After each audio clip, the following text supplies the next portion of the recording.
some people don't stop believing in forever because they stopped believing in love.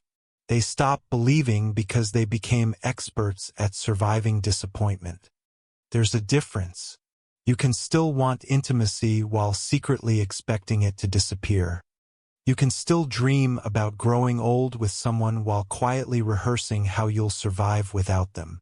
And if you're a gay man who's ever caught yourself pulling away the moment a relationship starts becoming real, this isn't weakness. It's a survival strategy that probably began long before you ever fell in love. I know that because I used to think something was wrong with me. Every relationship seemed to follow the same invisible script. At first I felt hopeful. I imagined trips together, holidays together, an ordinary future that somehow felt extraordinary simply because it seemed possible. But somewhere along the way, excitement turned into vigilance. I started reading every delayed reply like a warning. Every change in tone felt like the beginning of the end. Nothing had happened. But inside my head, everything already had. I wasn't living in the relationship anymore. I was living in the fear of losing it. That fear is exhausting. And the strange part is most people never see it. They think you're independent, emotionally reserved, maybe even commitment phobic. But what they don't see is how much energy it takes to constantly prepare yourself for heartbreak that hasn't happened. That's the hidden cost of emotional survival.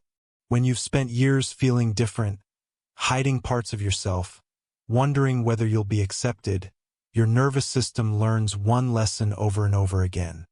Nothing safe stays safe forever. For many gay men, that lesson begins long before dating. Maybe it began when you realized you couldn't talk about your first crush. Maybe it began when you laughed at jokes that quietly hurt you just to avoid standing out. Maybe it began when acceptance felt conditional instead of automatic. Little by little, your brain stopped asking, "Who will love me?" It started asking, "Who will leave me next?" That changes the way you experience every relationship. Quietly, without you noticing. You don't just fall in love with a person. You fall in love while carrying years of emotional evidence that tells you love eventually disappears. Then modern dating arrives, and suddenly that fear has endless opportunities to prove itself right. Dating apps promise unlimited possibilities, unlimited choice, unlimited connection.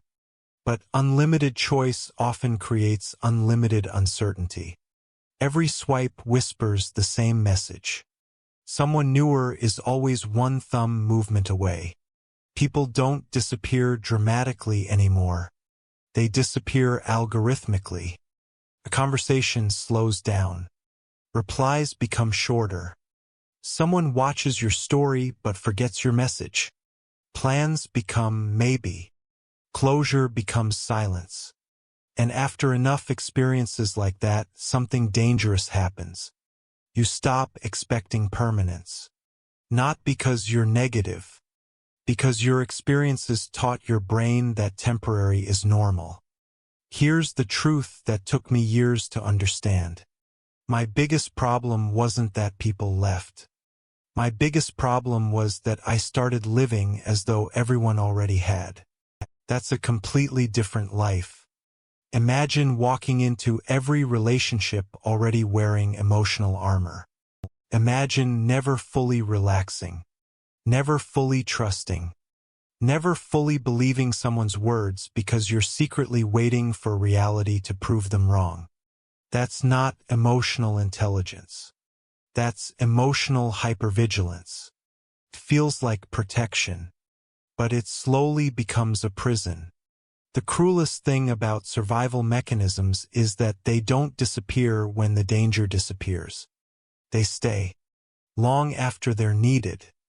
The walls that once protected you eventually become the walls that isolate you.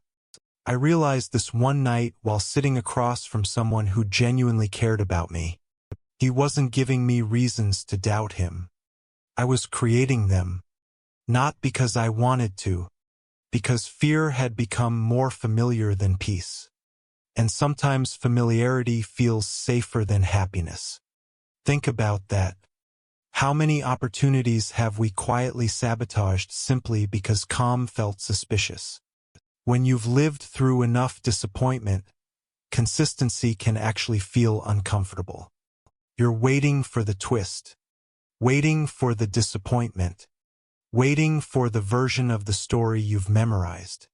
But life doesn't always repeat itself. People are not your past. And that's one of the hardest truths to accept. Trauma teaches prediction. Healing teaches possibility. There's another realization most people never talk about. Not every relationship that ends was a failure. Some people entered your life to remind you what you deserved. Others entered your life to reveal what you should never accept again. Some taught you how deeply you could love. Others taught you how deeply you could survive. Every experience changed you, but none of them get to decide who you become next. That's your decision. The world often tells gay men that lasting love is rare, that relationships are fragile, that loneliness is inevitable. The internet amplifies every breakup, every betrayal, every disappointment until it starts feeling like love itself is broken. But the internet shows dramatic endings. It rarely shows ordinary commitment.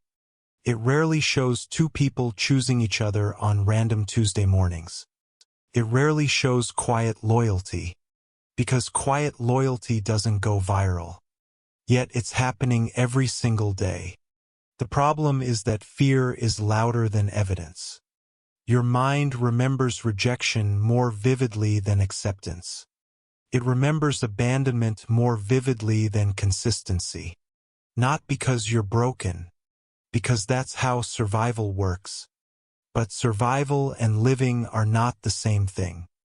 Eventually, there comes a moment when you have to ask yourself a difficult question. Am I protecting my heart, or preventing it from experiencing the very thing it's searching for? That question changed my life, because I realized I wasn't actually afraid of love. I was afraid of hope. Hope requires vulnerability. Hope means admitting that this time could be different. Hope means risking disappointment without letting disappointment define your future before it even arrives.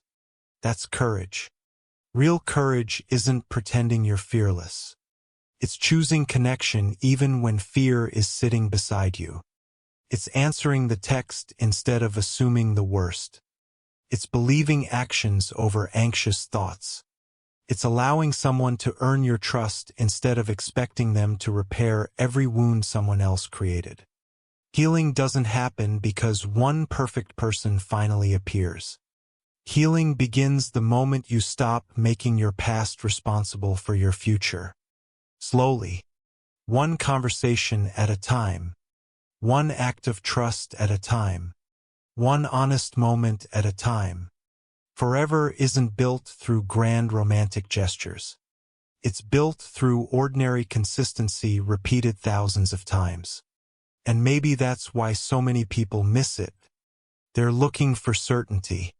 Love has never promised certainty. It has always asked for courage. Maybe forever isn't something you believe in before the relationship begins. Maybe it's something two people create together by refusing to let fear make every decision. Your past deserves compassion, but it doesn't deserve complete control over your future. The people who hurt you wrote painful chapters.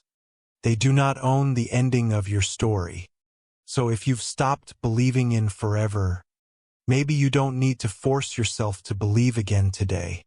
Maybe all you need is to stop assuming that every ending you've survived predicts every beginning still waiting for you. Because the strongest thing you can do isn't pretending you've never been hurt. It's refusing to let hurt become your identity. The heart is remarkable that way. It can carry scars without losing its ability to love. It can remember pain without surrendering to it. And perhaps that's the real meaning of forever. Not finding someone who guarantees you'll never experience heartbreak, but becoming someone who no longer lets yesterday's heartbreak decide tomorrow's possibilities.